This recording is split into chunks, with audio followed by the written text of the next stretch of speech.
Bueno, pues buenas tardes y gracias a todos por acompañarnos y a todas en este viernes tan bonito de otoño. Para mí ha sido muy bonito publicar este libro y lo voy a explicar.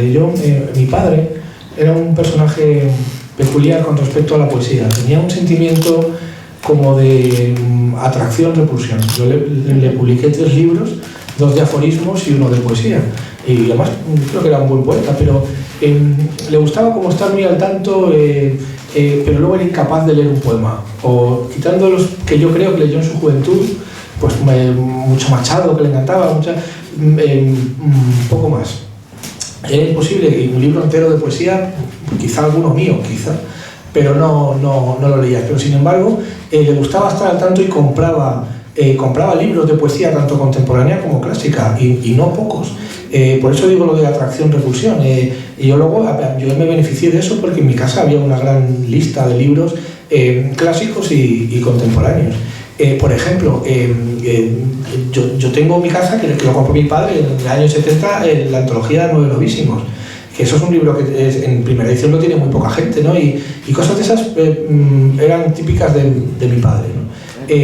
Pues la primera edición del libro que presentamos hoy, Florilegium, estaba en mi casa, la verdad. Y yo lo conocía y lo leí en su momento de ese trance, ¿no?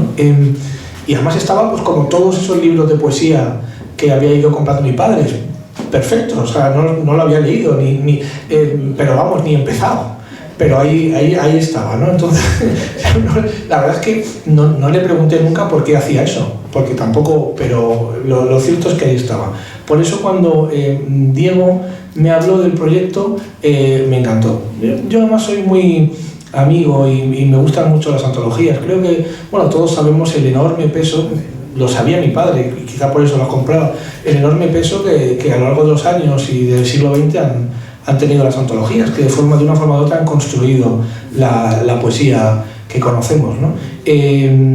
Y a mí me gustan mucho, me parece libros, todos como lectores hemos disfrutado mucho de ciertas antologías. Yo esta antología en su primera edición la leí y la disfruté mucho, y hay varias antologías de poesía que para mí han sido esenciales, ¿no? Y algunas les tengo un cariño especial, ¿no? Por ejemplo, la antología que hizo también Leopoldo de Luis de Poesía Social, es otro libro que para mí y que también estaba en mi casa.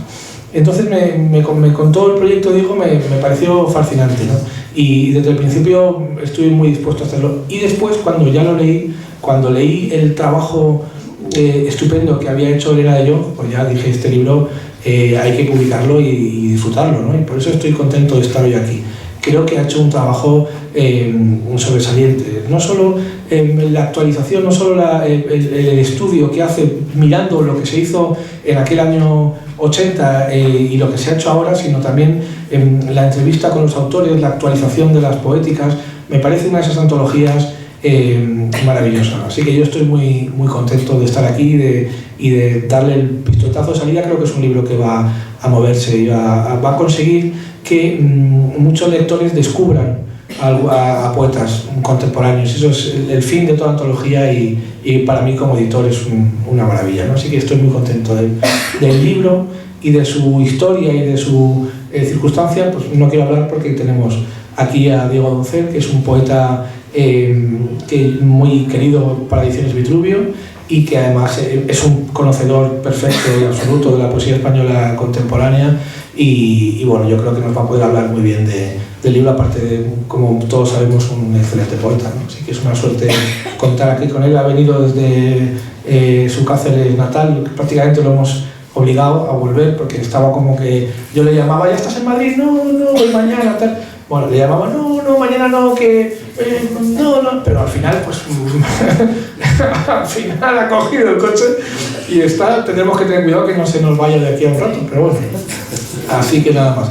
Y luego Elena pues hablará un poco y bueno, yo creo que vamos a estar aquí un rato juntos disfrutando realmente de un estupendo libro y de un montón de grandísimos poetas.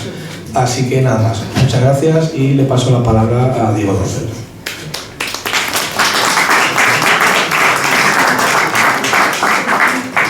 Pues sí, Sí, la verdad es que no es ninguna broma eso que ha dicho Pablo Méndez. Casi me han secuestrado en la Sierra de Montánchez y he venido aquí pues a darle un beso a Elena y a felicitarla por el libro creo que tan estupendo que nos ha regalado, ¿no? Yo creo que ha hecho una labor verdaderamente ingente. Yo creo que, si estoy en lo cierto, nos ha dado un material de enorme calado para el estudio de la poesía española de finales del siglo XX y principios del siglo XXI, ¿no? Y entonces yo quería, pues eso, darle un beso a Elena y estar en este bautizo, que no sé si es bautizo o nacimiento, de esta antología que, como ha dicho Pablo, es 40 años después la continuación de aquella antología que si ya Pablo, que no sé qué edad tenías por aquel entonces, ya le llamó la atención, 6 o 7 años. Claro, yo tenía en ese momento 17, 18 años, creo. Y fue una antología que yo regalé a novias, que me regalaron, que compartí con amigos. Fue una antología que tuvo, quizá por donde estaba publicada, ¿no? Que tuvo pues una enorme difusión, y que en ese momento los poetas adolescentes que éramos, la disfrutamos mucho. Creo que este proyecto, la segunda felicitación por la que he venido de Montánchez, se la quería dar a Pablo Méndez, ¿no?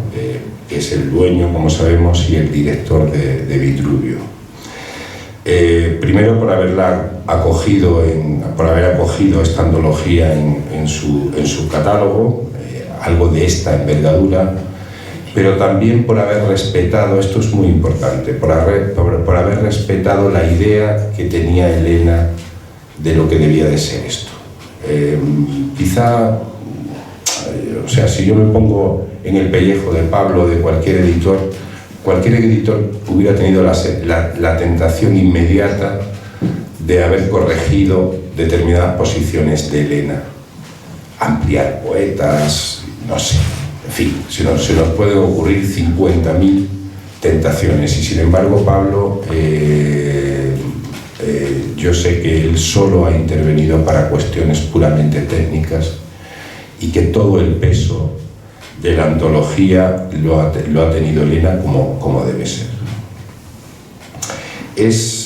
Voy a hablar de algunas de las audacias que ha tenido sin querer o queriendo, no lo sé, Elena de Jong. Y la primera audacia que ha tenido Elena de Jong es la que acabo de decir. Hay muy pocos ejemplos de antologías que 40 años después vuelvan sobre sus pasos para ver qué pasó. Muy pocas antologías. Y esa es, digamos, la primera audacia de Elena, ¿no? Haber ideado, haber albergado el proyecto, que tampoco ella sabía si se podía llevar a cabo o no, de decir, bueno, yo publiqué esta antología, ahora hablaré un poco de esa publicación, y lo que me apetece es volver a ver a esos poetas, ¿no? A ver qué me cuentan, a ver cómo ven ellos su propia obra. Yo creo que esa es una primera audacia importante para esta antología. La segunda, que ya viene de Florilegium, es la siguiente. Estamos demasiado acostumbrados a que el trabajo de antólogo tenga un propósito. Y el propósito de casi todos los proyectos de antologías que se han hecho es la de crear una generación. Desde la benemérita antología de Gerardo Diego, por supuesto, este ha sido, como digo, el fin de trabajos como el de, se me ocurre, el de Luis Jiménez Martos con la antología de 1936, el de Hortelano con la antología del 50, Castellet con los 9 novísimos, como se ha dicho, y bueno, y a partir de ahí ya se aprendió el truco, Y han salido antologías en mi generación o en estas 2 últimas o 3 últimas generaciones. Sabéis que han salido tantas antologías, quizá el efecto ese del que hablaba Pablo se ha perdido, no sé si totalmente, pero sí el efecto sorpresa se ha perdido de una manera bastante evidente. Entonces, la primera cuestión es que Elena, digamos, idea Florilegium no con la idea de crear una generación, sino con la idea de descubrirla, si acaso está, de ver cuáles son los poetas que más le gustan y sobre todo con una idea, leer libremente. Y yo creo que hay que ponerse un poco en cuestiones de sociología literaria para saber qué fue Florilegium. Florilegium, ella lo contará después, se entrega en 1980 y se publica en 1982. Entre medio lo que pasa es que Elena se va de España. ¿Por qué se va de España? Pues se va de España porque espera un hijo y quiere que nazca en Estados Unidos, si no me equivoco. ¿Qué ocurre? Pues que Elena no sabe la repercusión, nunca supo realmente la repercusión que tuvo la antología, porque evidentemente estaba en otras cosas y estaba demasiado lejos. Esto es importante, esto es muy importante porque explica una cuestión crítica fundamental, de crítica literaria fundamental, para saber cuál es, para darnos cuenta de cuál es el trabajo de Elena, y es la ingenuidad. La ingenuidad es un valor crítico fundamental para valorar lo que Elena hizo en Florilegium y lo que acaba de hacer ahora. Porque esa ingenuidad le evita a ella estar pendiente de si tengo que antologar a fulanito, a menganito, a esta escuela, a esta corriente. No, Elena obró, ella quiso antologar a poetas nacidos en la década de los 50 y realmente lo que hizo fue obrar ahí con la máxima libertad. Leyó, esto es muy simple, pero puede ser incluso hasta revolucionario. Leer sin que nadie te diga lo que estás leyendo.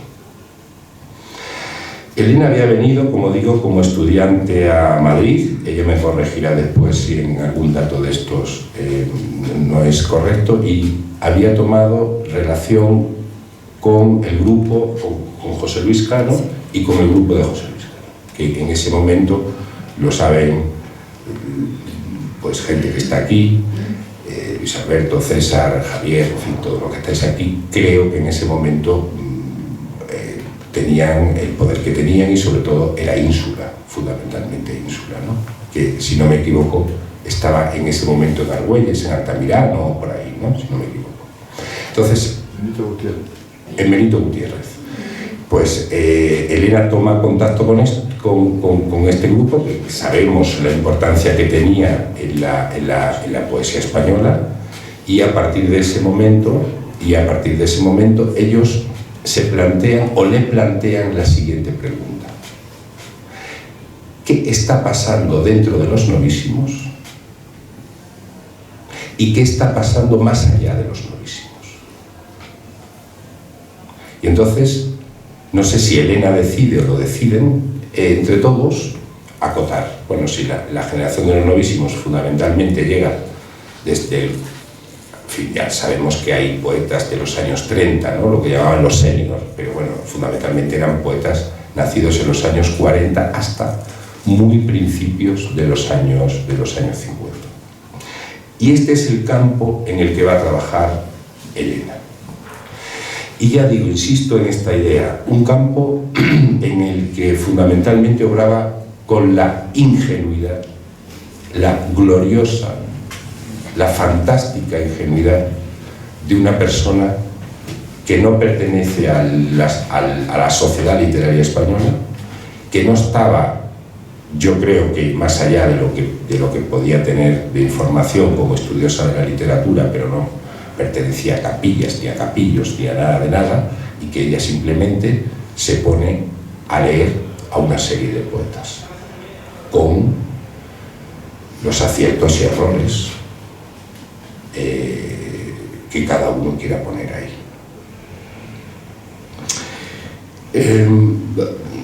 Acabo de poner mis palabras en un punto que me parece que en el que me gustaría detenerme, porque he dicho que el trabajo de Elena tenía que ver con los nacidos en la década de los 50 y con dos cuestiones, y ya vamos un poco a cuestiones propiamente literarias y no tanto de sociología, dentro de los novísimos y lo que estaba ya fuera de los novísimos, ¿no? Entonces, yo creo que alrededor de 1980, lo he dicho en alguna ocasión, yo creo que se produce una crisis en el discurso novísimo. Y para eso, una crisis sobre todo de dos enormes, grandísimos poetas, como son Pere Gimferrer. Pere Gimferrer es, en fin, arde el mar, la muerte de Beverly Hills. Para mí, La muerte de Beverly Hills es un libro absolutamente maravilloso, ¿no? Pero con todo lo que ya sabemos, el paso al catalán, etcétera, etcétera, en 1978 Gimferrer publica Apariciones y otros poemas, Apariciones y otros poemas, y yo creo que la primera parte, que eran poemas todavía largos, extensos, yo creo que ahí todavía encontramos al gran Gimferrer. Y la segunda parte, que eran poemas mucho más breves, es lo que yo creo que sume a Gimferrer en una crisis. Gimferrer publica Apariciones en 1978 y hasta 1988 no publica El Vendaval. Son 10 años. Y El Vendaval tenía que ver con la última parte, con esos poemas breves de Apariciones. Si vamos a Carnero, El azar objetivo es de 1975. Guillermo Carnero no vuelve a publicar hasta 1990. Divisibilidad indefinida en Renacimiento. Son 15 años. Entonces, por una parte hay esa crisis dentro de los novísimos. Ya sabemos que en un momento determinado el culturalismo, que como se decía, ¿no?, como me decía a mí Juan Manuel Rozas, ya se vende en cualquier mercadillo de pueblo, decía Rozas, ¿no? Ya se vende en cualquier mercadillo de pueblo. Pues el culturalismo estaba ya lo suficientemente desprestigiado como para era totalmente epigonal, ¿no? Y por otra parte, algo que también lleva a un callejón sin salida, o aparentemente sin salida, que después no será así, como veremos dentro de un momento, es la metapoesía. O sea, la metapoesía en un momento determinado, yo creo que al propio Guillermo Carnero lo ahoga.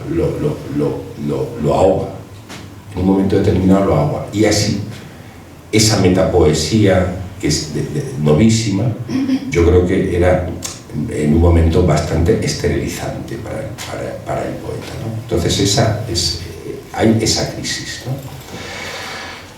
Entonces, la primera cuestión que pone en la mesa Florilegium y que ahora vemos en este libro es que dentro del propio movimiento novísimo, y aquí tenemos o generación del lenguaje o como queramos, dentro de ese propio movimiento empiezan a surgir desde dentro, empieza a surgir un giro. En Villena, en Luis Alberto, incluso también en Jaime Siles, que son los seleccionados digamos que están en esa órbita, o por lo menos los lectores lo tienen en esa órbita. Hay una palabra que Elena desliza en su prólogo y que en aquel momento podía ser considerada como algo así como maldita, ¿no? Daos cuenta que veníamos de un culturalismo parnasiano muy fuerte. Y era una palabra que emplea Elena, y es intimismo. En 1980 ya Luis Alberto estaba publicando algunas cosas, Villena, estaba Las voces y los ecos de García Martín, pero aún así, que alguien se atreviera a decir que la generación, o sea, que los jóvenes poetas, que algo que podía unir a los jóvenes poetas era la vuelta a la intimidad.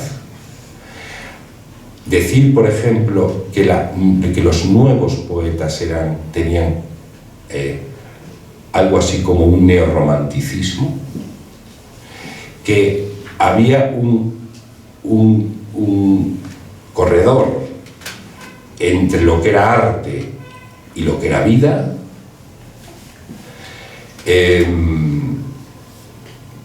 que hacían de los mitos, que hacían de los personajes históricos algo cotidiano. Todo eso, en ese momento, era algo que tenía un valor muy importante, y esa es otra de las grandes audacias que tuvo Florilegium y que ahora se puede ver en esta antología, ya con la perspectiva del tiempo. Que Elena en ese momento supo ver eso, que quizá estaba en el ambiente, que empezaba a estar en el ambiente, pero que ella lo definió muy bien en esa antología.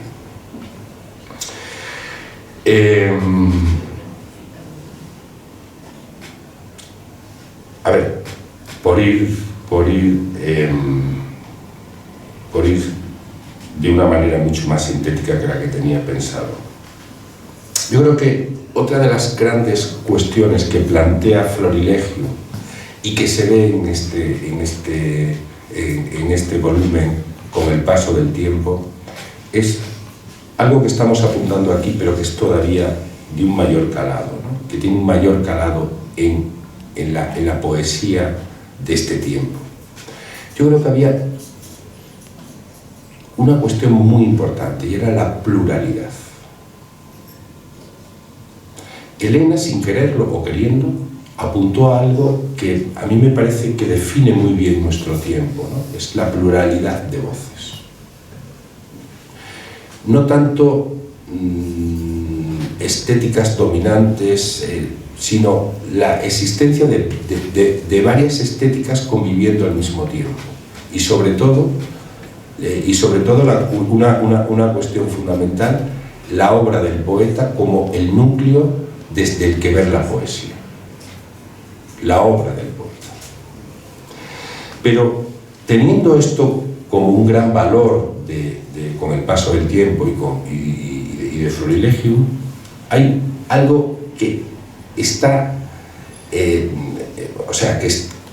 está, digamos, creando un conflicto dentro de una antología y de la otra, que es su desarrollo, ¿no? Con el paso del tiempo. Y es lo siguiente: hay poetas en Florilegium y con el paso del tiempo que siguen creyendo en lo siguiente: la modernidad está inconclusa. El poeta tiene que seguir adelante con el proyecto moderno.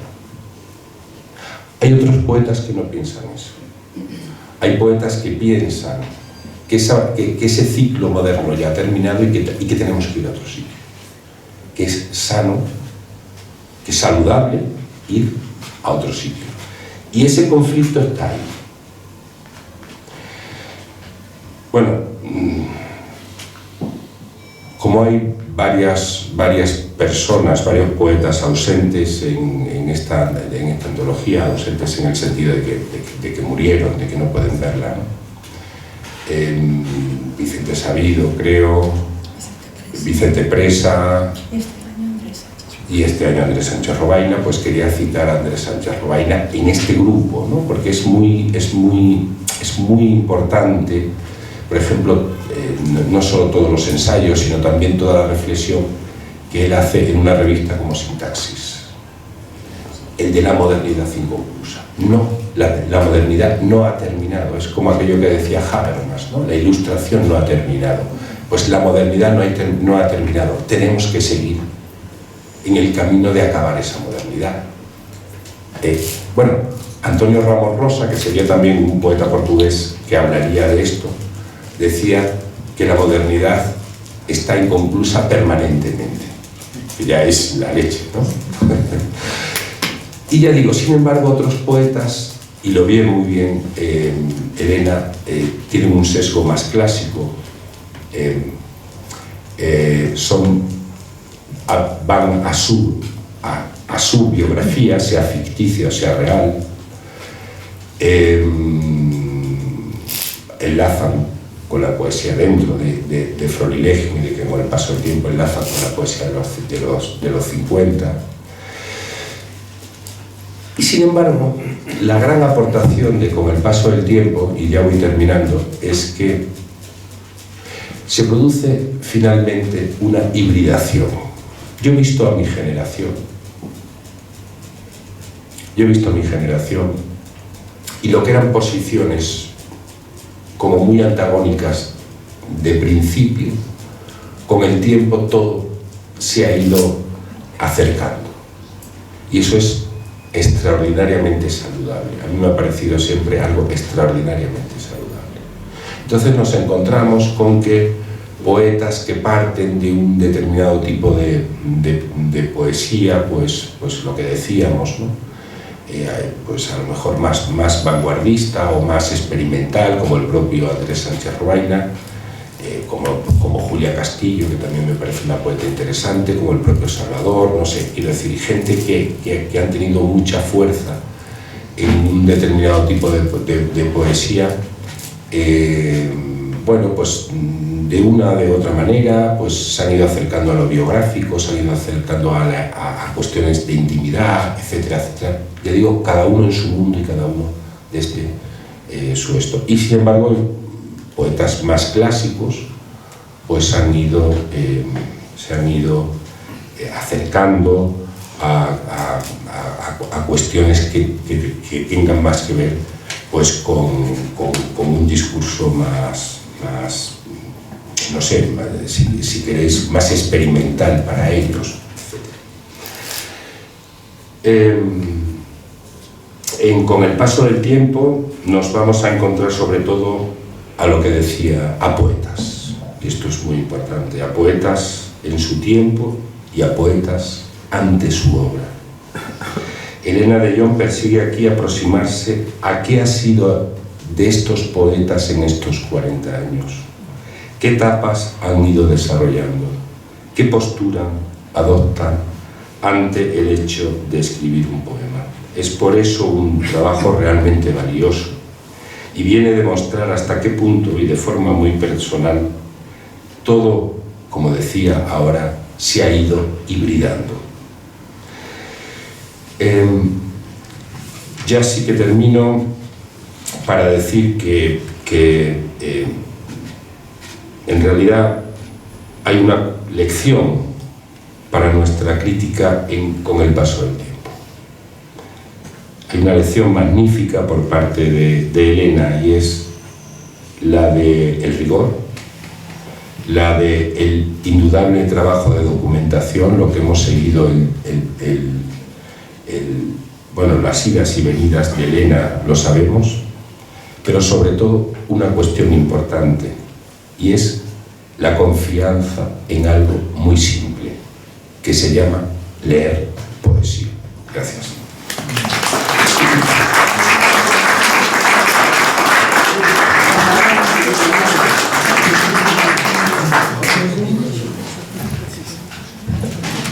Bueno, buenas tardes a todos y todas. Realmente me siento muy emocionada de verlos aquí, a todos. aquí tenemos un público realmente maravilloso, impresionante.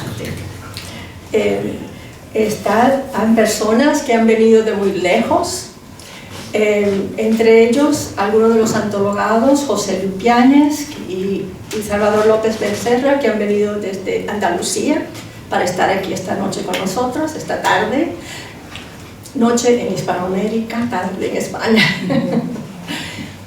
Y queridos amigos, tenemos unas grandes investigadoras del Centro Superior de Investigaciones Científicas, una gran autora, está María del Carmen Simón Palmer, que ha sido colega de Luis Alberto de Cuenca durante muchos años, y desde Portugal, Jorge Jai.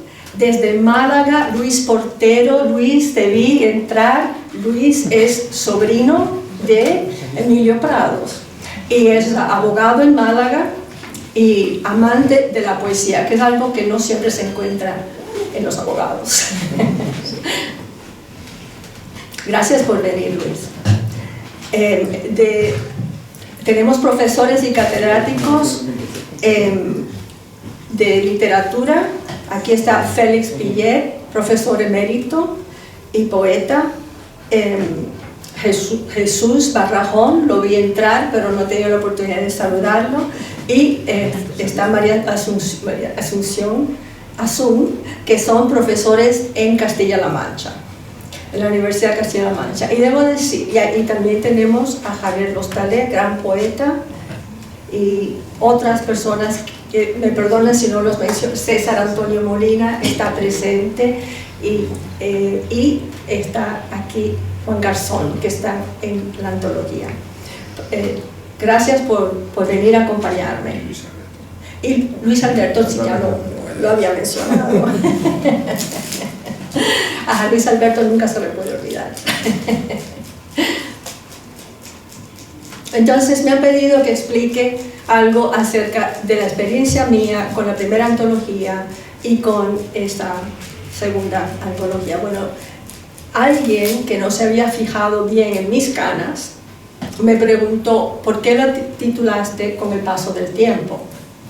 Bueno, ese título se relaciona con la última frase de mi introducción de 1980, donde cité a Borges, donde dice: el mejor antólogo es el tiempo. Entonces, después de 40 años, creo que hemos vivido lo suficiente y hemos visto lo suficiente como para poder juzgar una antología. Y Florilegio tuvo el objetivo de señalar si existían o no direcciones nuevas en la poesía española de esa época. Tú eras un niño y tú un adolescente. Yo tenía 24 años cuando llegué a España en el verano de 1977, así que puedes sacar la cuenta. Yo vine becada por la Comisión Fulbright y la Asociación Americana de Mujeres Universitarias para investigar mi tesis doctoral sobre el krausismo, la institución libre de enseñanza y escritores de finales del siglo XIX y comienzo del siglo XX. Y aquí está Jorge Jai, que nos conocemos, y a Félix desde 1977. A Félix lo conocí en una tertulia de Ínsula y desde entonces somos amigos. A mí me renovaron la beca y cuando terminé mi tesis doctoral, como yo iba con frecuencia a la tertulia de Ínsula, tuve la oportunidad de conocer a muchos poetas jóvenes y no me pidieron que hiciera una antología, sino que más bien yo estaba en ese ambiente. Se acababa de publicar la antología Joven Poesía Española de Rosa María Pereda y Concepción del Moral, y reunía a muchos de los poetas que habían publicado en los 9 novísimos, y era con una diferencia de 10 años.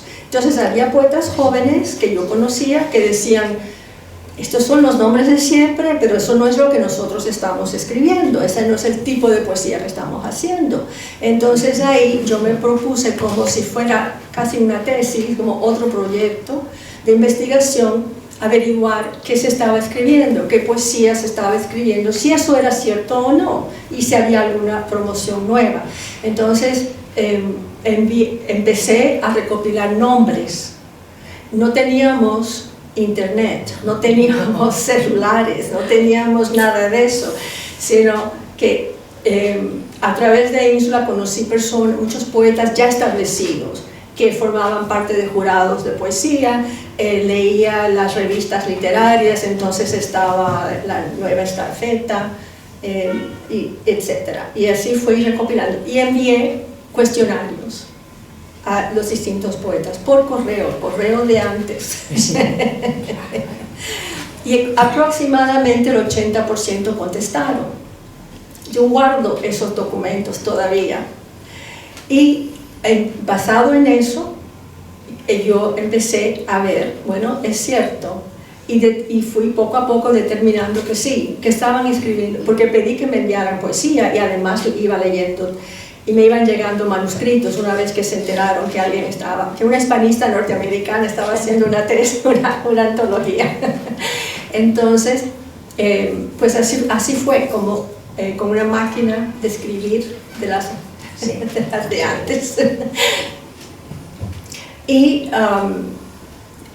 yo establecí 3 criterios en ese momento, y es que tenía que haber publicado un poemario, por lo menos, ¿no? Y pedí la poética y pedí así otra documentación, y eso fue lo que es esta pequeña antología. Pueden ver que en 40 años estos poetas han hecho bastantes cosas, ¿no?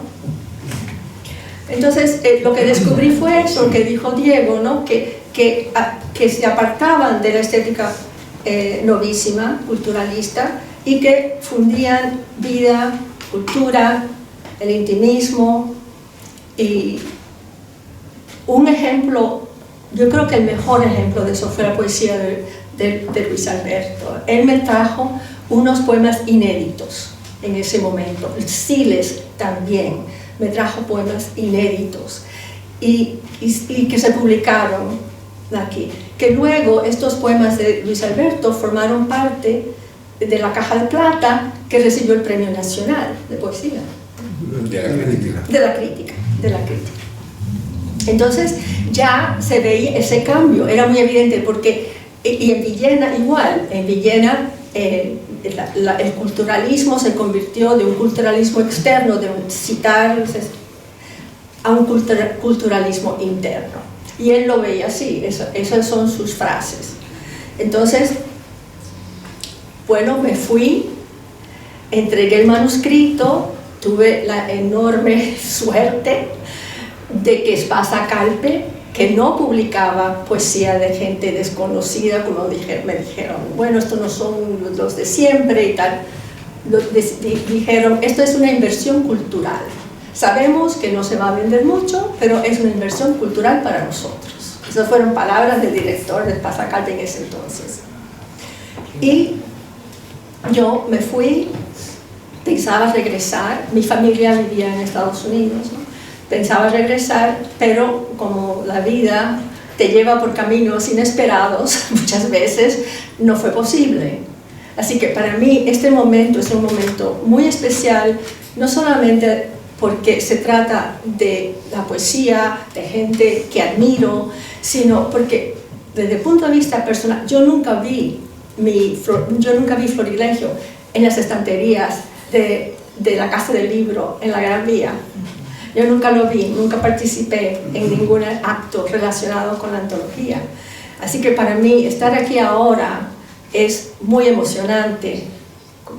Bueno, así que y les agradezco estar aquí, que estén aquí conmigo para disfrutar este momento. En 2022, estos profesores maravillosos de la Universidad de Castilla-La Mancha me invitaron a que diera una charla en el aula de poesía sobre la historia de Florilegio, cómo es que se hizo, por qué, etc. Cómo esta estudiante norteamericana, que, como dices, ingenua, porque desconocía cómo se hacían las antologías tradicionalmente. No, para mí la imparcialidad fue absoluta. Yo fui imparcial y no estaba buscando ningún tipo de poesía específica, sino quería mostrar qué es lo que hay, qué es lo que yo he encontrado. Y al invitarme a hablar de la historia de Florilegio, pues tuve que buscar esos archivos que tenía guardado más de 40 años, las respuestas a los cuestionarios, las cartas, las primeras ediciones que me habían entregado, etc. Y poco a poco fui reconstruyendo eso. Todavía tengo la lista de las personas a quienes me mandé los cuestionarios, si me contestaron o no, los teléfonos, etc. Y una cosa que fue muy importante para mí fue que mi madre guardó todas mis cartas. Y yo en ese momento no me daba cuenta de lo detalladas que eran mis cartas y la frecuencia de mis cartas. Entonces le conté, fui a tal lugar y conocí a este poeta. Entonces todo eso, ahí pude reconstruir absolutamente todos estos. José Lupiaños una vez me dijo, ¿cómo te pudiste acordar de tantas cosas? Y yo, no, es que estaba en las cartas de mi madre. Yo guardé las de ellas, y ella guardó las mías. Entonces, eso me ayudó a reconstruir. Pero una vez que llegué y empecé a buscar a los poetas, no fue fácil. Luis Alberto me dijo, esto ha sido casi detectivesco, y me ayudaron porque encontré a través de Félix a Luis Alberto, que había ido a la Universidad de Castilla-La Mancha al aula de poesía. Entonces él tenía el teléfono de fulanito y así. A César Antonio lo encontré porque una madrugada que me desperté, puse la televisión y ¿quién aparece? César Antonio Molina, con así un letrero de este tamaño, hablando de la Feria del Libro, recomendando libros. Y dijo, yo tengo un perro y lo camino por el parque. Y yo dije, yo voy ahora mismo al retiro a ver cuándo sale a caminar al perro. Pero lo encontré porque creo que dijo en esa entrevista que había trabajado en determinado bufete. Y fui al bufete. Y les dije, mire, esta soy yo. Yo quisiera, yo sé que no me pueden dar su información, pero le pueden decir que Elena de Jong está en Madrid. Y al poco rato me llama, me manda un correo. Y así fue todo, o sea que no fue fácil.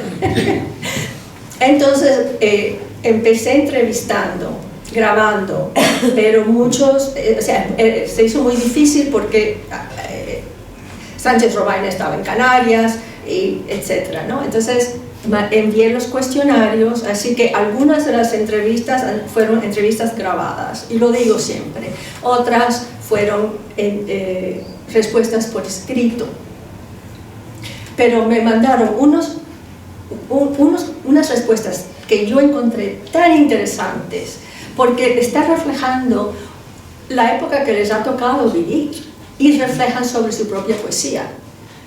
Y entonces pensé, esto es demasiado importante para que me lo guarde yo, para mí. Y pensé, esto se debe publicar. Y poco a poco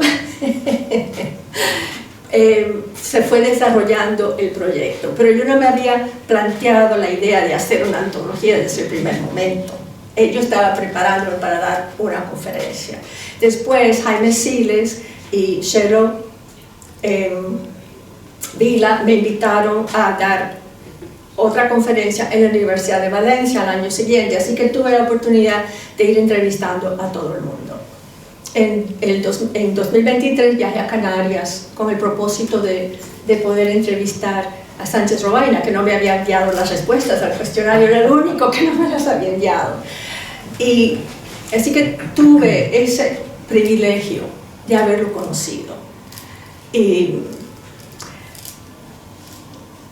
realmente fue maravilloso. Y cuando su entrevista estaba incompleta, porque no quiso que lo grabara y tal, pocos meses antes de fallecer, me dijo, mándame la entrevista, déjame ver, y la cumplió. Así que esas son sus últimas palabras, ¿no? En el libro. Y eso a mí me conmueve mucho, la verdad, porque yo no sabía que estaba enfermo, no tenía idea, fue un regalo que me hizo. Y así todo el mundo se ha portado de una manera tan impresionante conmigo. Me han recibido, Diego me ha dicho, bienvenida a tu país. y el libro está organizado de manera que ofrezco la mayor información relevante que pueda ayudar a disfrutar aún más la lectura de los poemas. Las entrevistas son las voces de los poetas, ¿no? Y ahí se nota mucho, ¿no?, la personalidad, su actitud hacia la poesía. Incluyo la fotografía de Florilegio y la de ahora. Eso es terrible. Y las poéticas del ayer y del hoy. O sea que lo que estamos mirando aquí es el ayer y el hoy de algunos de los poetas más destacados de la poesía española de los últimos 50 años, porque algunos empezaron antes de 1975, aunque la mayoría empiezan a publicar en 1975. Entonces, creo que cada entrevista es un espejo de los momentos concretos del país, de una época, porque la literatura no existe en un vacío. Y esa variedad que existía, ese individualismo que existió en esta pequeña antología, sigue todavía. Y hay una evolución en los poetas. Entonces lo que he hecho ha sido incluir las entrevistas, unas biografías, pero también organizar la selección de poemas de acuerdo con las etapas de su evolución, como un ensayo sobre las trayectorias poéticas. Debo aclarar que cada poeta tuvo la oportunidad de leer la parte que le corresponde. ¿Okay? Quiero que se sepa, porque eso creo que es muy importante, ¿no? Entonces también una bibliografía de sus obras poéticas. No sé si con eso pues doy un cuadro aproximado de mi experiencia. Todavía me apasiona el krausismo y la institución libre de enseñanza y los krausistas, los institucionistas. Así que son temas que quizás vuelva a visitar. No sé si hay alguna pregunta.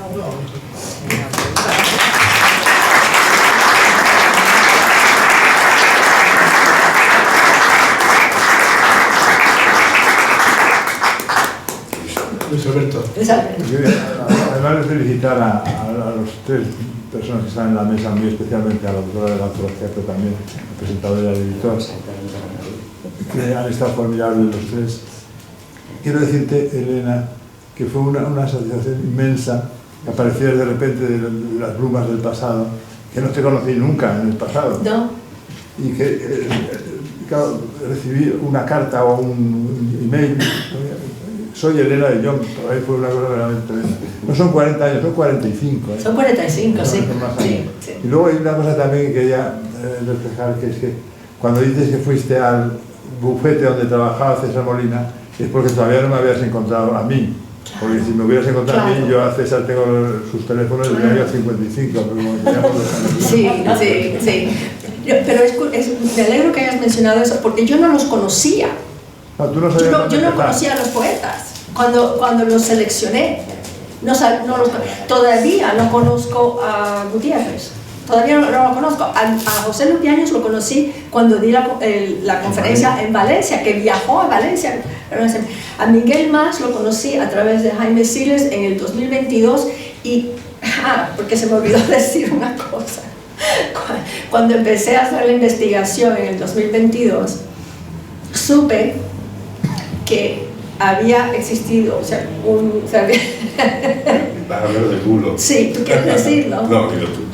Bueno, me enteré que como yo me fui antes de que se publicara y estuve fuera tanto tiempo, se dijo que yo no existía. Es verdad. Que yo no existía y que habían sido los poetas mismos los que habían hecho la antología y me habían inventado. La profesora norteamericana siempre viene muy bien para justificar. Pero qué nombre más complicado pusieron de apellidos. Eso es muy típico de las antologías, siempre tienen mucha leyenda alrededor, pero sabiendo cómo son los poetas, los que conocemos sabemos que eso es imposible. De todas maneras, es imposible que los poetas se hubieran puesto de acuerdo. No. Es imposible, o sea, imposible. Vamos a ver, yo recuerdo, claro, quiero decir, yo era un poeta, ya digo, 17, 18 años, tal, entonces, además organizábamos en Montanche jornadas de poesía, donde venían todos,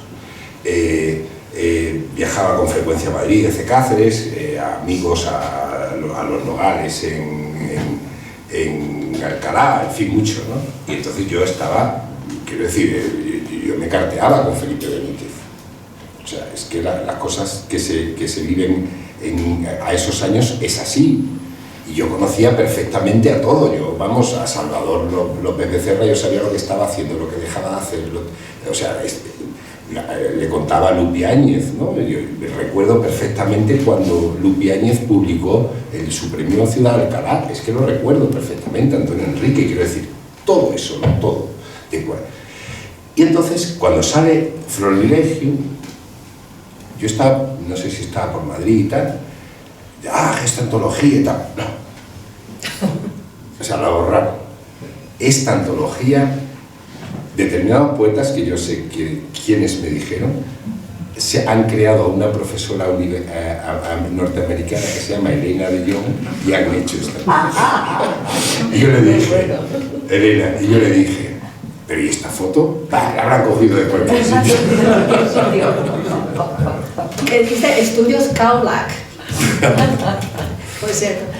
Sí, no, fue muy interesante. Entonces, bueno, me alegro poder decir que sí, existo. Yo no sabía que no existía. Me enteré cuando vine a España en 2022. A mis hijos le ha hecho muchísima gracia, les encanta el cuento. Así. Pero sí, es cierto que no los conocí, no sabía quiénes eran. Y poco a poco, los de Madrid quizás los vi una vez, pero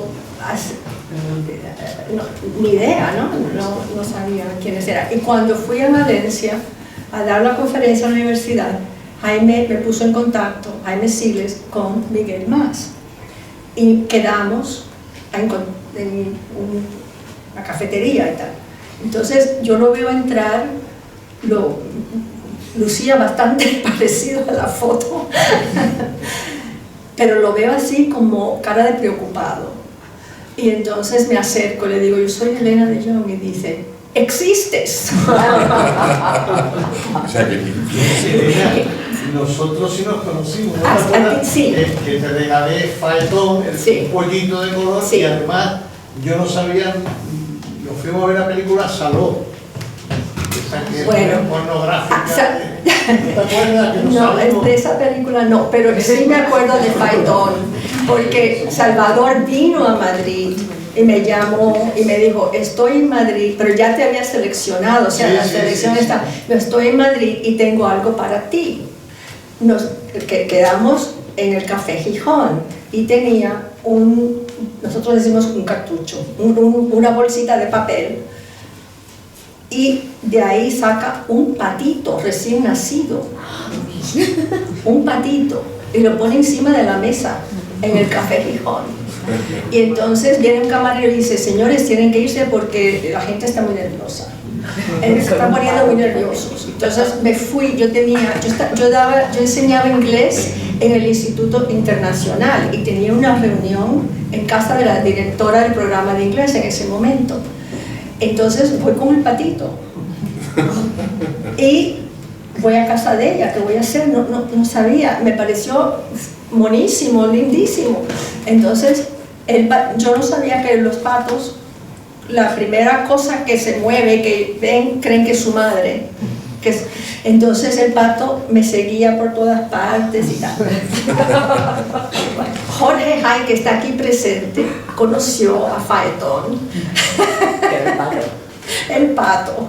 Y de ese pato hay toda una historia que hemos escrito, mis hijos y yo, y uno de mis hijos, que es artista, ha ilustrado, que es la historia de Faetón, porque fue una historia larga. No la voy a contar ahora, eso es para con un vinito. Pero fue una historia larga y complicada, ¿verdad? Y al final, Faetón se fue a vivir a La Moraleja. Así que tuvo una vida, me quedé tranquila de que iba a tener que iba a estar bien cuidado. Pero en fin, sí. O sea que a los que estaban en Madrid, yo no sé si nos conocimos, Juan, pero de habernos conocido fue, mira, te entrego el libro, te entrego... Tú no, pero, o sea que eso también yo creo que es importante porque te indica que ahí hubo imparcialidad, que no fue por amiguismo, como dice, ni tratando de seguir ningún tipo de estética específica, sino, no importa si a mí me gusta o no me gusta, o si es el tipo de poesía que a mí me agrada o no, sino esto es lo que yo he visto. Y muchos de los poetas decían que no se conocían, pero eran de distintas partes de España y estaban haciendo lo mismo. O sea, que por eso yo pensé, bueno, pues sí. Bueno, pues vamos a acabar aquí. Muchas gracias a todos otra vez por acompañarnos. Nosotros seguimos, como siempre, viviendo y luchando y amando la poesía. La semana que viene, el jueves, volvemos aquí y presentamos la novela Anhelando Madrid, que es una novela histórica sobre Margarita de Borbón, una autora, una mujer del siglo XIX, la escribe José Vélez García Nieto, una novela estupenda. El jueves y el viernes volvemos y presentamos Sangre en las dos orillas, que es el último libro de poesía de Pablo Villa, un autor muy interesante, ya jubilado, que ha trabajado 40 años como funcionario de prisiones y en este libro habla de los años y de la experiencia suya como poeta y como funcionario de prisiones, un libro muy interesante, así que aquí seguimos luchando. Y ahora, en gentileza de la autora, podremos seguir hablando del libro tomándonos un vinito de La Rioja, por supuesto, y en fin, muchas gracias a todos y de verdad que es un placer.